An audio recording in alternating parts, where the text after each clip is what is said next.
మీరు కూడా హిందువులే. పొన్నవోలు సుధాకర్ రెడ్డి గారు మీరు హిందువులే. నోటికొచ్చినట్టు మాట్లాడకండి. తమాషాలుగా ఉందా మీకు? సరదాలుగా ఉన్నాయా? మొన్న ప్రకాష్ రాజ్ గారు మాట్లాడారు నా మీద. అరే నేను మాట్లాడుతుంది ఒక హిందువులు అపవిత్రం గురించి మాట్లాడుతున్నాను. ఇందులో ప్రకాష్ రాజ్ గారికి సంబంధం ఏంటి? ఇందులో నేను ఇంకొక మతాన్ని నిందించానా? ఇస్లాంని నిందించానా? క్రిస్టియానిటీని నిందించానా? అపవిత్రం జరిగింది, ఇలా జరగకూడదు, ఫుడ్ అడల్టరేషన్ జరిగిందని మాట్లాడుతుంటే దీన్ని గోల చేయకూడదంటావు. అంటే తప్పు జరిగినప్పుడు మాట్లాడకూడదా? ఒక అపవిత్రం జరిగితే మాట్లాడకూడదా? దేవతా విగ్రహాలను శిరచ్ఛేదం చేస్తే మాట్లాడకూడదా? ఏం పిచ్చి పట్టింది ఒక్కొక్కళ్ళకి? ఎవరి కోసం మాట్లాడుతున్నారు మీరు? ప్రకాష్ రాజ్ కూడా చెప్తా ఉన్నాను, నాకు మీరంటే గౌరవం. I have extreme respect for you.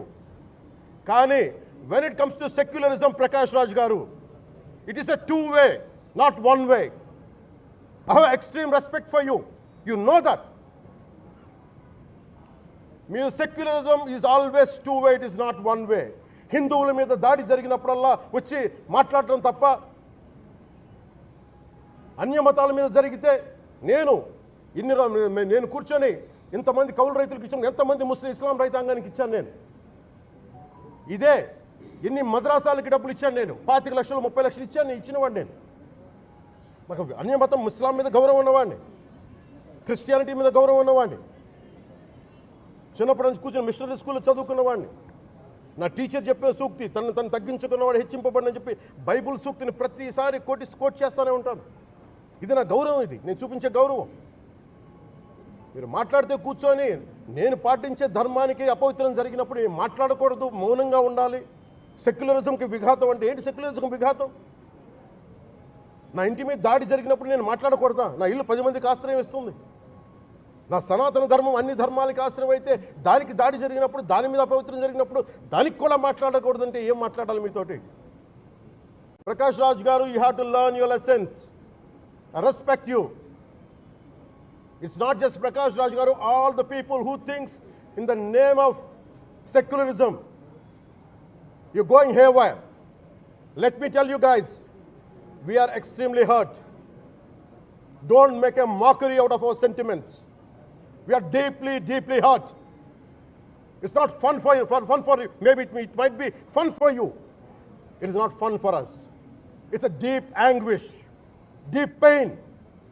Don't you ever forget. Before you come and think 100 times and talk about Sanatana Dharma. Enough of this. చాలు. ఇష్టానికి మాట్లాడుతూ ఉన్నారు సనాతన ధర్మం మీద. అయ్యప్ప స్వామి మీద మాట్లాడతారు, సరస్వతి దేవి మీద మాట్లాడతారు, అల్లా మీద మీరు మాట్లాడగలరా? మొహమ్మద్ ప్రవక్త మీద మీరు మాట్లాడగలరా? జీసస్ మీద మీరు మాట్లాడగలరా?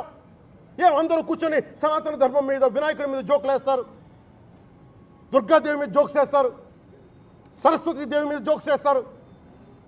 మా మనోభావాలు గాయపడవా? మాకు బాధ ఉండదా? అందుకే నేను ప్రతిపాదించింది ఏంటంటే, ప్రతి దానికి రావలేకపోతున్నాం. సనాతన ధర్మ రక్షణ board is order of the day. ప్రతిసారి కూర్చోబెట్టి మేము డిఫెండ్ చేసుకోలేం. ఇది ప్రతి సగటు హిందువు తాలూకు ధర్మం. ఇదే ఇస్లాం మీద దాడి జరిగితే ఎంతమంది బయటకు వస్తారు, ఎంతమంది నిరసన తెలియజేస్తారు? రోడ్ల మీదకి రమ్మని చెప్పట్లా. కనీసం మీకు కోపం కూడా రాకపోతే మేము ఏం చేస్తాం? గుడికి వెళ్ళే ప్రతి హిందువు బాధ్యత కాదా ఇది?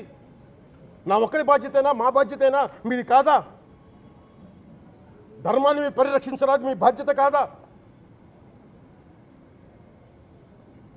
ఈయన పొన్నవోలు సుధాకర్ రెడ్డి గారు మాట్లాడేది, పంది కొవ్వు చాలా ఖరీదైంది, ఆ కొవ్వు లడ్డు నెయ్యితో ఎలా కలుపుతారు? నెయ్యి 300 రూపాయలు ఉంటే పంది కొవ్వు 1200 రూపాయలు.